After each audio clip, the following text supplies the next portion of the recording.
ছেলেরা কেমন আছো? ভালো আছো নিশ্চয়ই। সাবধানে থাকতে বলেছিলাম গত ক্লাসে। আশা করি অবশ্যই সাবধানে থেকেছো, নিজেকে সুস্থ রেখেছো। আমি সুস্থতাই তোমাদের সবসময় কামনা করি। আচ্ছা, আজকে আমাদের এই অধ্যায়ের গত বিষয়ে যেটি পড়িয়েছিলাম, তৃতীয় অধ্যায়েরই আরেকটি বিষয় বসতির, সেটি হচ্ছে বাংলাদেশের গ্রামীণ বসতি ও তার ধরন। বাংলাদেশের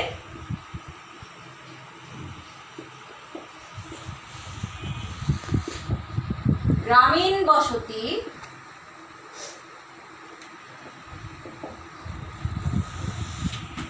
ও তার ধরন বলতে পারো, শ্রেণী বিভাগও বলতে পারো।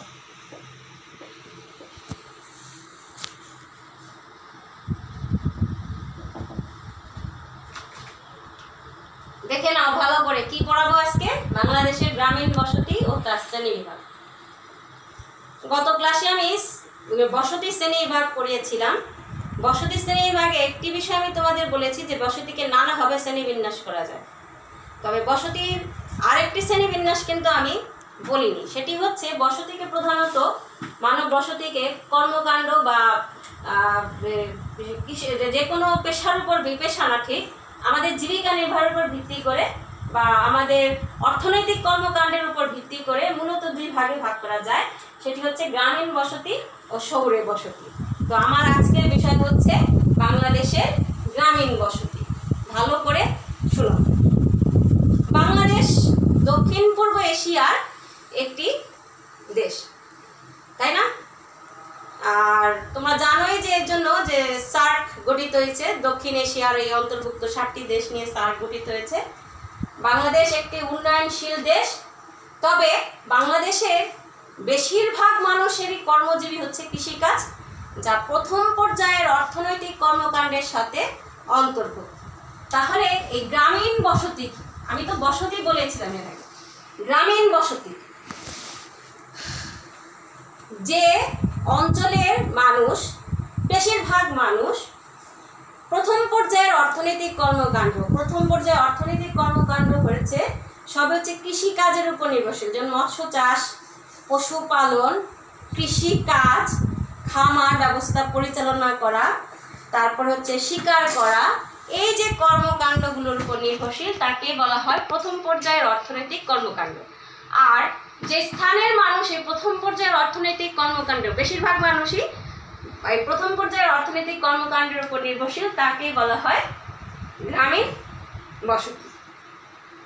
তার মানে প্রথম পর্যায়ের অর্থনৈতিক কর্মকাণ্ডে নির্ভরশীল ব্যক্তিরা যে স্থানে বসতি গড়ে তোলে তাকেই বলা হয় গ্রামীণ বসতি। আর আমরা জানি বাংলাদেশে বেশিরভাগ মানুষই কৃষিকাজ করে জীবিকা নির্বাহ করে, এবং তাই বাংলাদেশেও বেশিরভাগই হচ্ছে গ্রামীণ বসতি। আচ্ছা, গ্রামীণ বসতি ধরন, বাংলাদেশের গ্রামীণ বসতির ধরন। আমরা গত ক্লাসে বিভিন্ন ধরনের গ্রামীণ বসতি পড়েছি, তবে বাংলাদেশের গ্রামীণ বসতিও বিভিন্ন ধরনের দেখা যায়। ওইগুলোর থেকে যেগুলো আমি পড়িয়েছিলাম সেখান থেকে অনেকগুলো প্রকারই দেখা যায়। সেগুলো কি? এক, পল্লী বসতি, তার মানে বাংলাদেশের গ্রামীণ বসতির ধরন বা শ্রেণীবিভাগ। 2, গ্রাম্য বসতি। 3, রৈখিক বসতি। 4, যতগুলো বসতির ধরন পড়েছিলাম ওইগুলো থেকে সবগুলো থেকে কতগুলো বসতি বাংলাদেশে দেখা যায় সেগুলোই আমরা কিন্তু এখানে তুলে ধরছি। 4, বিক্ষিপ্ত বসতি। 5, অর্ধকেন্দ্রিক বসতি।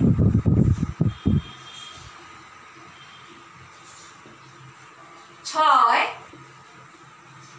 কেন্দ্রীভূত বসতি।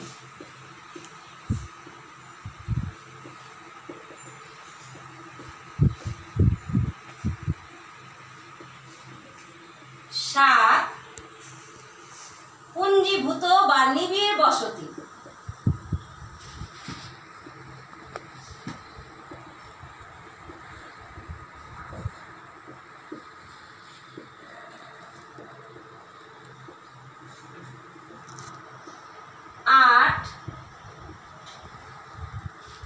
কিছুটা পুঞ্জীভূত বসতি, তার মানে সম্পূর্ণ না, কিছুটা পুঞ্জীভূত।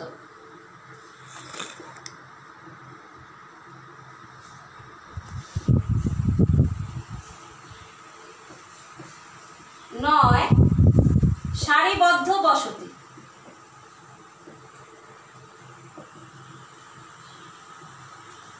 10, গোলাকার বসতি।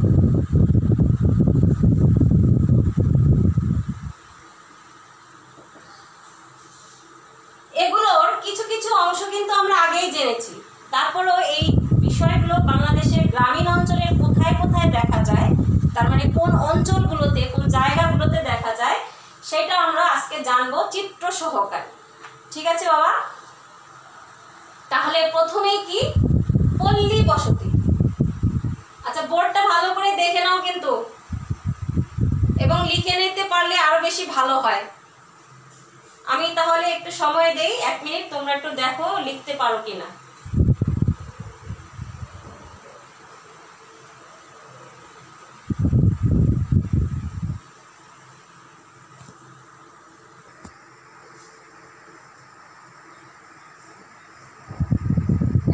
কথা না বলে কিন্তু লিখতে তো বলছি, কথা বলে দিন কাভার করছো।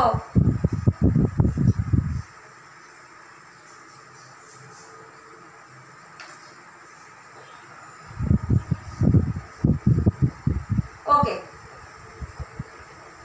এখন হচ্ছে আমার পল্লী বসতি কি।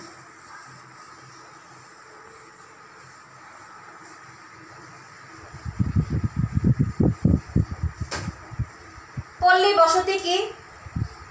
গ্রামের ক্ষুদ্র বসতি, বা আমি বলছি ক্ষুদ্রাকার জনবসতি, ধরো 5 থেকে 7 জন নিয়ে একটি বাড়ি বা দুটো বাড়ি নিয়ে যে বসতি গড়ে ওঠে, সেটাকে বলা হয়েছে পল্লী বসতি। এই অধিবাসীদের জীবনযাত্রার মান খুবই নিচু হয়ে থাকে। বাড়িগুলো স্থানীয়ভাবে সহজলভ্য উপাদান দ্বারা তৈরি হয়ে থাকে, মাটি বা চাটাই দিয়ে তৈরি হয়। বাংলাদেশের পাহাড়ি বা চর অঞ্চলে এই ধরনের বসতি লক্ষ্য করা যায়। ধরো এরকম কোনো রাস্তাও আছে, রাস্তার পাশ দিয়ে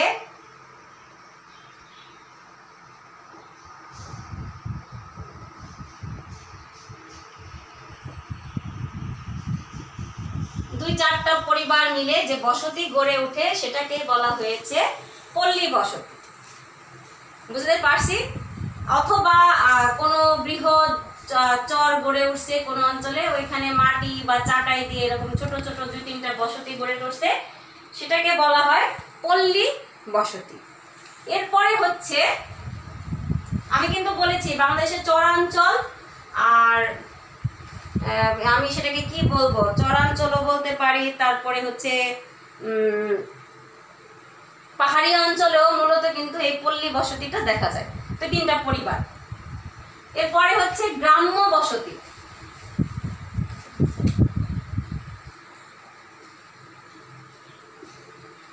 গ্রাম্য বসতি পল্লী বসতির থেকে একটু বড়, তার মানে এখানে আমি বলেছি 3-4টা পরিবার, এখানে 3-4টা না 5-7টা পরিবার সেখানে বসবাস করবে। আচ্ছা, অপেক্ষাকৃত বৃহৎ পল্লী বসতিকেই মূলত গ্রাম্য বসতি বলা হয়ে থাকে। এখানকার বাড়িঘর মাটি বা চাটাই না, বাঁশ, কাঠ বা টিন দিয়ে তৈরি হয়ে থাকে, তবে মাটির ঘরও দেখা যায়। আচ্ছা, এটা পল্লী বসতির চেয়ে কিছুটা উন্নত। সাধারণত নদী তীরবর্তী অঞ্চলের মানুষ গ্রাম্য বসতি দেখা যায়। দেখো এরকম একটা গ্রাম, নদীর পার্শ্ববর্তী অঞ্চলে আমরা যে গ্রামগুলো দেখে থাকি, সেগুলো মূলত গ্রাম্য বসতির উদাহরণ। বুঝাইতে পারছি? আরেকবার বলি, পল্লী বসতির থেকে গ্রাম্য বসতি একটু বৃহৎ। এখানে শুধু মাটি বা চাটাই দিয়ে ঘর হয় না, সাধারণত ইট না, বাঁশ, কাঠ, ছন দিয়ে হয়, মাটি চাটাই দিয়েও ঘর দেখা যায়। তারপরে হচ্ছে সাথে হচ্ছে এখানকার পল্লী বসতির থেকে গ্রাম্য বসতি একটু উন্নত ধরনের। আচ্ছা, আর বৃহৎ পল্লী বসতিটাকে মূলত গ্রাম্য বসতি বলে। সাধারণত নদীর পাশে বা বড় রাস্তার পাশে এই ধরনের গ্রাম্য বসতি মূলত দেখা যায়। এরপরে হচ্ছে রৈখিক বসতি।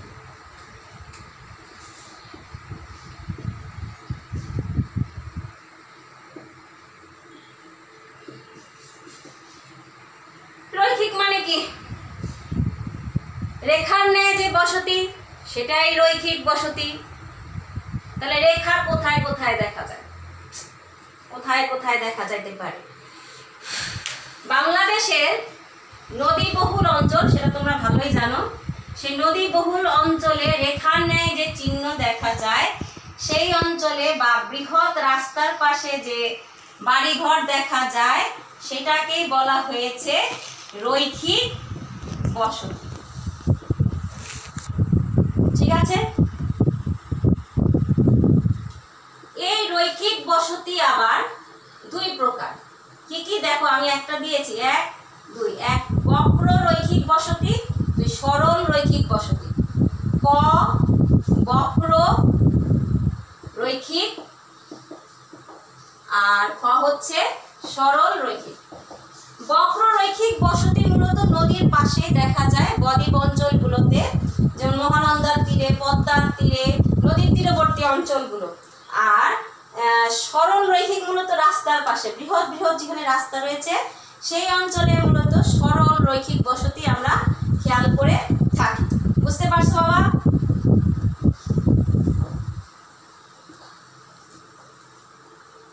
আচ্ছা, এরপরে হচ্ছে বিক্ষিপ্ত বসতি। বিক্ষিপ্ত বসতি কিন্তু আমি গত ক্লাসে আলোচনা করেছিলাম, এবং বিক্ষিপ্ত আর বিচ্ছিন্নের মধ্যে পার্থক্য কিন্তু বুঝিয়েছিলাম। আজকে আবার বোঝাচ্ছি বিক্ষিপ্ত বসতি।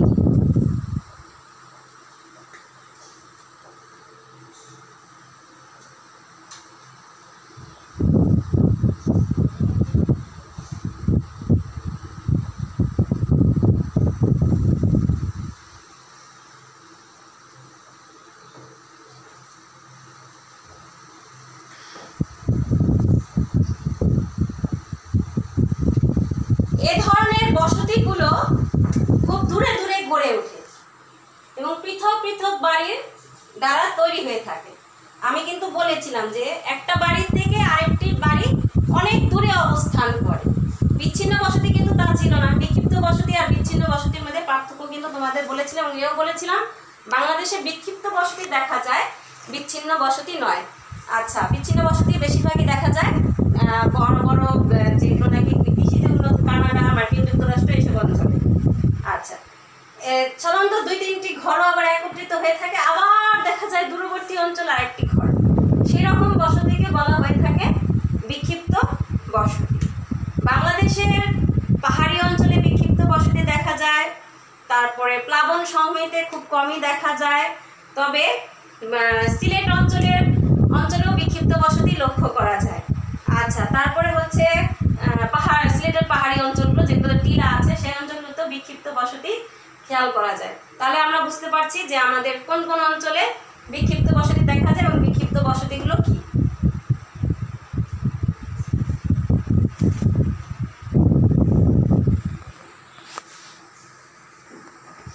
অর্ধকেন্দ্রিক বসতি।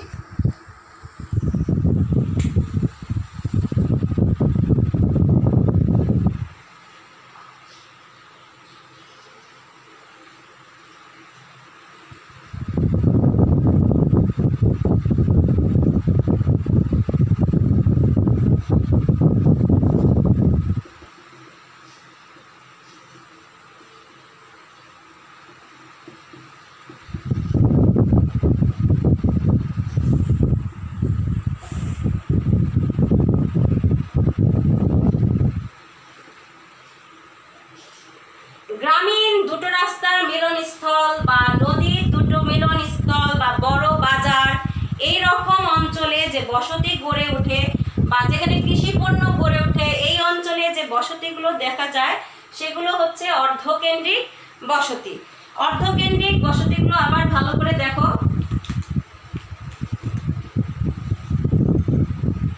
বাংলাদেশে বড় বড় যে রাস্তাগুলো রয়েছে বা দুই নদীর মিলনস্থল আমরা বলতে পারি পদ্মা মেঘনা যে স্থানে মিলিত হয়েছে সেই স্থানে চাঁদপুর অঞ্চলে বিশেষ করে বিক্ষিপ্ত বসতি না, তো অর্ধকেন্দ্রিক পড়াচ্ছিলাম তো।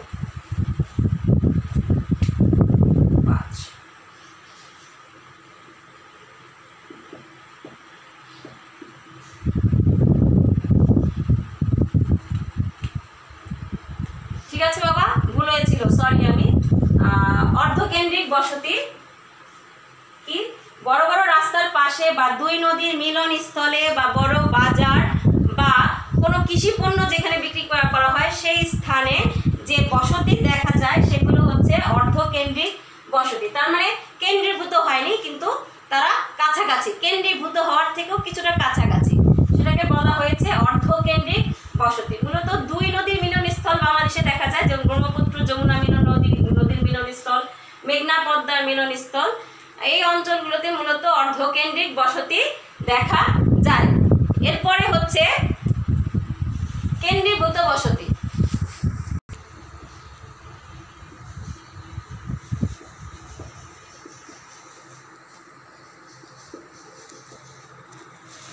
কেন্দ্রীভূত বসতি, অর্ধকেন্দ্রিক বসতি যখন সম্পূর্ণ আকার ধারণ করে সেটাকে আমরা বলবো কেন্দ্রীভূত বসতি। কেন্দ্রীভূত বসতি কি?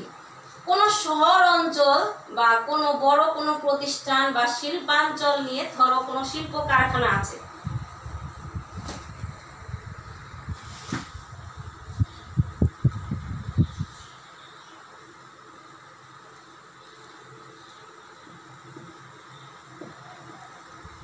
এই শিল্প কারখানার চারপাশে যখন শ্রমজীবী মানুষ বা অন্যান্য মানুষ কেন্দ্রীভূত হয়ে বা বসবাস করে, তার মানে অনেক সংঘবদ্ধ হয়ে বা কাছাকাছি নিবিড় বসতি গড়ে তোলে, তখন তাকে বলা হয় কেন্দ্রীভূত বসতি।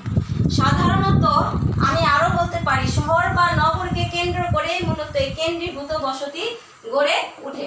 ঠিক আছে, এটা কিন্তু গাছ না, এগুলো ধোঁয়া বের হচ্ছে, মিল কারখানা। যেমন বাংলাদেশের ঢাকা কিন্তু কেন্দ্রীভূত বসতির একটা উৎকৃষ্ট উদাহরণ। ঢাকায় বিভিন্ন ধরনের শিক্ষা প্রতিষ্ঠান গড়ে উঠেছে, শিল্প প্রতিষ্ঠান গড়ে উঠেছে, এর উপর ভিত্তি করে ঢাকায় এখন কেন্দ্রীভূত, সবাই একসাথে বসবাস করার যে প্রবণতা বা সন্নিবেশিত হয়েছে, কাছাকাছি, আরো খুব কাছাকাছি এসেছে, সেজন্য এটাকে বলা হয়েছে কেন্দ্রীভূত বসতি। এরপরে হচ্ছে পঞ্জীভূত বসতি বা নিবিড় বসতি।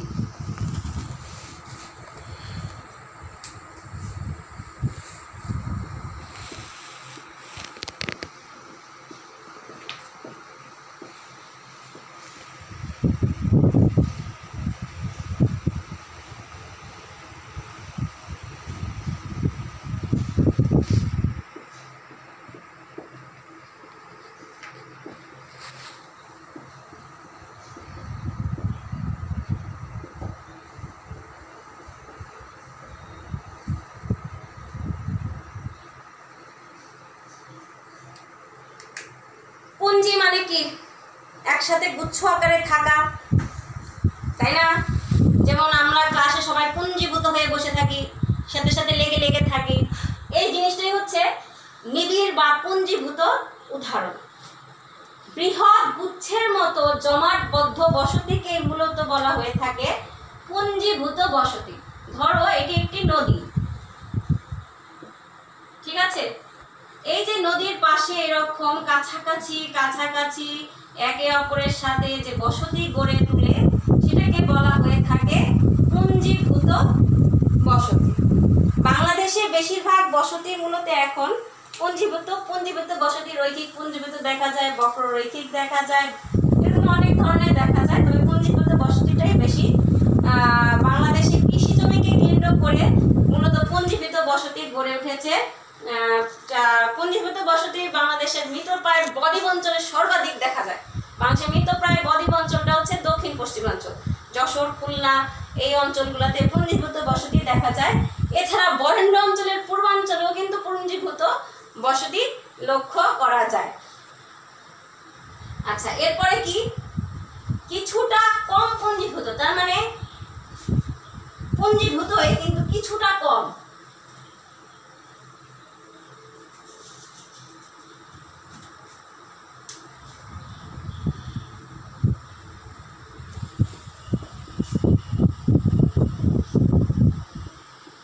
ঘুমায় না, ঘুম কিন্তু হবে না। ছোট ধরনের বা কম পুঞ্জীভূত বসতিকে বলা হয়ে থাকে কিছুটা কম পুঞ্জীভূত বসতি। কিছুটা কম পুঞ্জীভূত বসতি রাজশাহীর পশ্চিমাঞ্চলে, সিলেটের পূর্বাঞ্চলে দেখা যায়। এখানে দেখেছো মনে হচ্ছে খুব ঘিঞ্জি হয়ে গেছে। ঠিক অপর পাশে যদি এখন আরেকটি রাস্তা বা নদী ধরো গেল, সেখান থেকে ধরো এখানে খুব কাছাকাছি বসতি কিন্তু কম, সেটাকে বলা হবে কিছুটা কম পুঞ্জীভূত বসতি। আমি কিন্তু বলেছি সিলেটের পূর্বাঞ্চল, রাজশাহীর পশ্চিমাঞ্চলে, বরেন্দ্রভূমির পূর্বাংশে যেমন আমরা দেখি পুঞ্জীভূত, আবার কিছুটা কম পুঞ্জীভূত দেখা যায়। এরপরে হচ্ছে সারিবদ্ধ বসতি।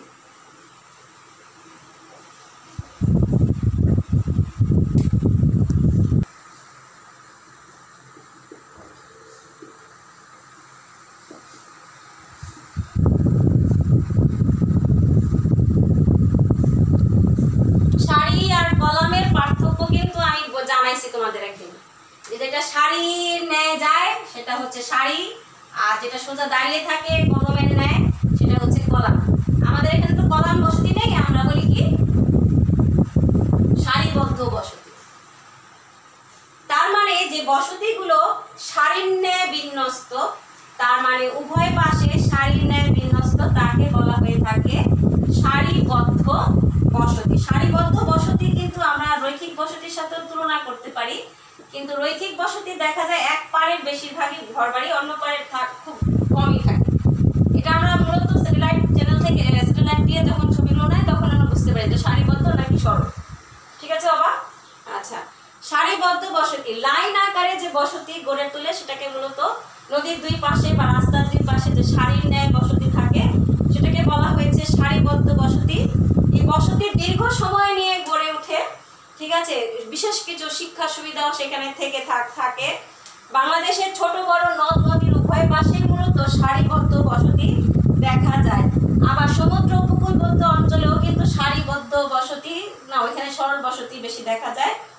আচ্ছা, তারপরে হচ্ছে রেল লাইনের দুই পাশেও কিন্তু সারিবদ্ধ বসতি দেখা যায়। এরকম যখন বসতিগুলো হবে তখনই মূলত হচ্ছে সেগুলো সারিবদ্ধ বসতি। এরপরে হচ্ছে গোলাকার বসতি।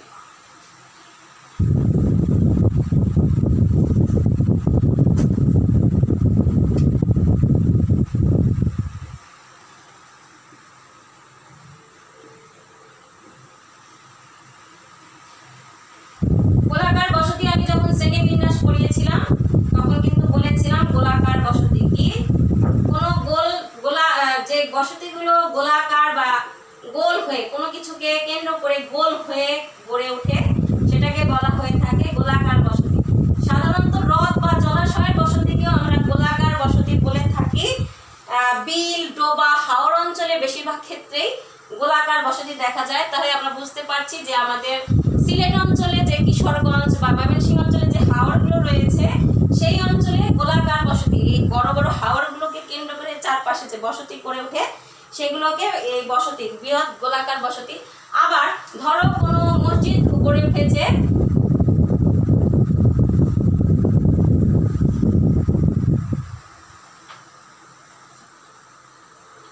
বা ধর্মীয় প্রতিষ্ঠান বলতে পারি আমরা, মসজিদ বা মন্দিরের আশেপাশেও যে বসতি গড়ে ওঠে সেটা মূলত হচ্ছে ধর্মীয় প্রতিষ্ঠানের আশেপাশে যে বসতি গড়ে ওঠে সেই অঞ্চলের বসতিও মূলত হচ্ছে কি গোলাকার চারপাশে, তার মানে বৃত্তাকারে যে বসতি গড়ে উঠবে সেটাকে আমরা বলবো গোলাকার বসতি। বুঝতে পারছো বাবা? তাহলে আমরা বসতি পড়লাম। বসতি বাংলাদেশের সাধারণত 10 ধরনের গ্রামীণ বসতি দেখা যায়। সেগুলো কি কি? পল্লী বসতি, আমি আরেকবার বলছি, গ্রাম্য বসতি, রৈখিক বসতি, বিক্ষিপ্ত বসতি, অর্ধকেন্দ্রিক বসতি, কেন্দ্রীভূত বসতি, পুঞ্জীভূত বসতি, কিছুটা পুঞ্জীভূত বসতি, সারিবদ্ধ বসতি এবং গোলাকার বসতি। 10 ধরনের বসতি বাংলাদেশে লক্ষ্য করা যায়। গ্রামীণ বসতি, এই গ্রামীণ বসতির উপর সাধারণত প্রশ্ন করা হয় চিত্র দিয়ে। তবে যে অঞ্চলগুলো বলেছি সেই অঞ্চলগুলো দিয়েও মূলত বড় প্রশ্ন করা হয়। তোমাদের যেটা আমরা বলি অনুধাবন এবং সবার শেষে যেটা থাকে যেটাকে আমরা বলি ব্যাখ্যা করো, সেই জিনিস 3 সবচেয়ে বেশি এগুলো দিয়ে হয়ে থাকে এই অধ্যায়। আচ্ছা, গেল। তাহলে বসতির যেহেতু একটু সময় আছে, আমরা তাহলে বসতির, গ্রামীণ বসতির, বাংলাদেশের গ্রামীণ বসতির বৈশিষ্ট্যগুলো জেনে নিই।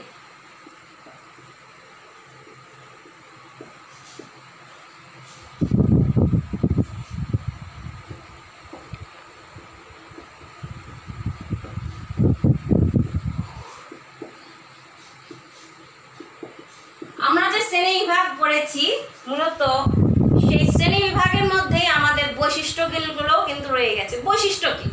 একটা মানুষের চারিত্রিক যে বিষয় বা তার গুণাবলী, তার দোষগুলো সব কিছু মিলেই তার বৈশিষ্ট্য, চরিত্র আর কি। ওই চরিত্রটাকে আমরা মূলত বলে থাকি বৈশিষ্ট্য। তাহলে গ্রামীণ বসতির বৈশিষ্ট্যগুলো কি? প্রথমেই হচ্ছে, যেমন পল্লী বসতি বা গ্রাম্য বসতি বলেছি, পল্লী বসতি ছোট, গ্রামীণ বসতি গ্রাম্য বসতি বড়। তবে যেটাই হোক না কেন, গ্রামীণ বসতি কিন্তু অনেক বড় অঞ্চল নিয়ে হয়, তার মানে অঞ্চলটা হবে অনেক বড়। তোমরা ভালো করে জেনে নাও, গ্রামীণ বসতির অঞ্চল কীরকম হবে? অনেক বড়। তার মানে ঢাকার মতো 1 কাঠা 2 কাঠা আধা কাঠা 4 কাঠা এরকম না, বৃহৎ বৃহৎ নিয়ে 10 কাঠার নিচে সাধারণত নাকি হয় না, আমি জেনেছি। এরকম বৃহৎ অঞ্চল নিয়ে গ্রামীণ বসতি, অঞ্চল বা একটা জমি নিয়ে গ্রামীণ বসতি গড়ে তুলবে। তারপরে হচ্ছে বেশিরভাগ মানুষের উপজীবিকা কি? প্রথম পর্যায়ে অর্থনৈতিক কর্মকাণ্ডের অন্তর্ভুক্ত বা কৃষিকাজ। তারপরে হচ্ছে আকার আয়তন নেই, যেমন আমাদের শহরের বসতিগুলো কি সব 4 কোণা বেশিরভাগ, তাই না? কিন্তু এদের কোনো নির্দিষ্ট আকার আয়তন নেই। তার মানে এখানে ঘর তুললো, এখানে ঘর আছে, আবার এরকম আছে, সেরকম আকার আয়তন কিছুটা কমই হয়ে থাকে। আচ্ছা, সুনির্দিষ্ট আর কি। গ্রামীণ অঞ্চলে যৌথ পরিবার বেশি হয়ে থাকে, যেটা শহর অঞ্চলে নয়। শহর অঞ্চলে কিন্তু একক পরিবার বেশি, আর গ্রামীণ অঞ্চলে যৌথ পরিবারটা বেশি। গ্রামীণ অঞ্চলের যোগাযোগ ব্যবস্থা শহর থেকে কিছুটা অনুন্নত। তারপরে হচ্ছে মানুষ স্বল্প শিক্ষিত বা অশিক্ষিত হয়ে থাকে, তবে এখন কিন্তু শিক্ষিত হচ্ছে, যেমন তোমরাই কিন্তু চলে আসছো শিক্ষিত। সচেতনতার অভাব, ধর্মীয় কুসংস্কার রয়ে গিয়েছে, সাংস্কৃতিক কর্মকাণ্ড এবং অভাব বা বিনোদনমূলক ব্যবস্থার কিন্তু অভাব রয়েছে গ্রামীণ সমাজে। এই যাত্রা পালাগান ছাড়া কোনো তেমন কিছু দেখা যায় না, যেটা শহরে রয়েছে। পার্ক, তোমরা যেমন ইচ্ছা হলে চলে যাও রমনা পার্কে, সোহরাওয়ার্দী উদ্যানে ঘুরে আসতে পারো, বা সামনে মিউজিয়াম আছে, জাদুঘরে গিয়ে ঘুরে আসতে পারো। কিন্তু গ্রামীণ অঞ্চলে কিন্তু সেই জিনিসটা নেই, তার মানে বিনোদনের কিছুটা অভাব রয়েছে। এরপরে হচ্ছে চিকিৎসা। চিকিৎসা ব্যবস্থার খুবই কম দেখা যায়। গ্রামীণ চিকিৎসকরা সাধারণত বড় বড় চিকিৎসার ক্ষেত্রে শহর অঞ্চলে বেশি পাঠাতে হয়, বা শহর অঞ্চলে এসে মানুষ বড় চিকিৎসা করে যায়। নানাবিধ কুসংস্কার, যেটা আমি বললাম, কুসংস্কারে প্রচলিত। তারপরে হচ্ছে ঘরবাড়ি বেশিরভাগই হচ্ছে মাটি, কাঠ, ছন, বাঁশ, বেড়া ইত্যাদি দিয়ে তৈরি। তবে এখন পরিবর্তন কিন্তু ঘটছে, সেটা হচ্ছে এখন মানুষ ধীরে ধীরে ইট দিয়ে তৈরি করে, সেমি পাকা বাড়ি তৈরি করে। আচ্ছা, নিরাপদ পানি ব্যবস্থা তেমন থাকে না। তার মানে এক বাড়িতে যদি টিউবওয়েল থাকে, তাহলে দেখা যায় 2-3টা বাড়ি ওই টিউবওয়েলের উপরে নির্ভরশীল। অবশ্য এখন পরিবর্তন ঘটছে, এখন সবার বাসায় নাকি শুনছি যে টিউবওয়েল, সবার বাসায় টিউবওয়েল থাকে, এটা আমিও দেখেছি। বসতিগুলো নানাবিধ প্রাকৃতিক সম্পদ দ্বারা পরিপূর্ণ। তার মানে গাছ আছে, তারপরে পশু আছে, নদী দেখা যায়, জলাশয় দেখা যায়। এই সবই গ্রামীণ বসতির অন্যতম বৈশিষ্ট্য। বাবা একটু ভালো করে পড়বে, এটা সোজা, এগুলো একেবারেই সোজা, এই 3য় অধ্যায়টি সম্পূর্ণ সোজা। আচ্ছা, আজকে এই পর্যন্তই তাহলে রাখছি। ধন্যবাদ সবাইকে, ভালো থাকবে, সুস্থ থাকবে।